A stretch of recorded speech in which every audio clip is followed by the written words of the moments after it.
Syederulun Partai Demokrat legowo terhadap partai lain untuk bergabung dengan koalisi perubahan. Diketahui saat ini terdapat 3 partai dalam koalisi perubahan yakni Partai Demokrat, Partai Nasdem, dan PKS. Juru bicara sekaligus Kepala Badan Komunikasi Strategis Partai Demokrat, Herzaki Mahendra mengatakan koalisi perubahan saat ini sudah solid.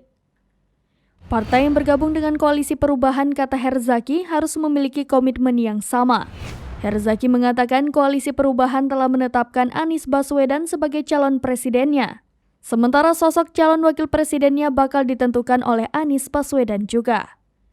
Bagi partai yang mau bergabung, Herzaki mengatakan sebaiknya tidak memasang syarat-syarat tertentu.